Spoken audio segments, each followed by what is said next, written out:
Tässä on Villipeto. Miku. Tämä on 3. otosytän. Hän on erittäin aktiivisen. Tarkoitus oli näyttää, että hän on, miten rento hän yleensä on, mutta nytten on jotain muuta mielessä. Silloin sen yksi lempileluista sininen ulkopallo. Miku tänne! Tuolla vessassa kuivumassa. Niin herra on nyt menossa sinne kovasti. Siinä hän istuu kauniisti minun päälle. Herra menee sinne kovasti katsomaan, että voisiko sille leikkiä. Voisiko sille sittenkin leikkiä. Nyt hän suunnittelee, mitä hän syöisi iltapalaksi.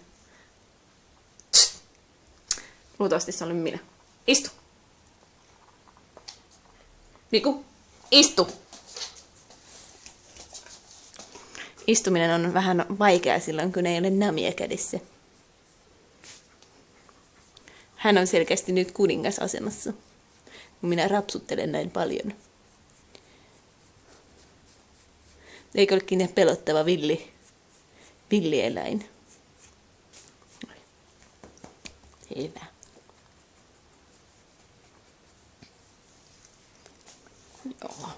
Joo. Lisää rapsuja. Ai että. Ja sitten taas mennään. Voisin kuvata häntä koko loppupäivän.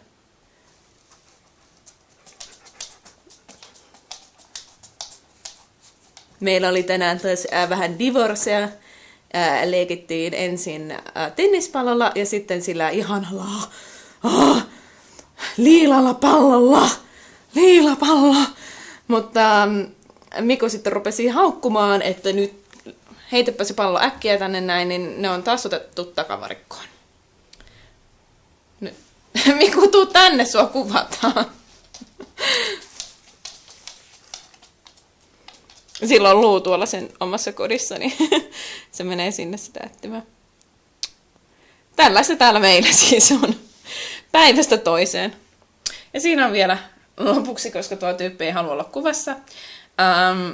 Kuutio, jota suosittelen kaikille koiranomistajille. Se on ihan mielettömän kiva juttu. Sen kanssa on hyvä ruveta syömään. Ja sitä voi pyöritellä. Ja sitten siinä fani voi tehdä itse ihan mitä haluaa, koska koira ei enää omista ei kiinnosta pätkääkään. Tulihan hän. Hän tuli sieltä. No niin. Tämmönen kaunis takamuskuva. Tähän on hyvä lopettaa. Hei hei!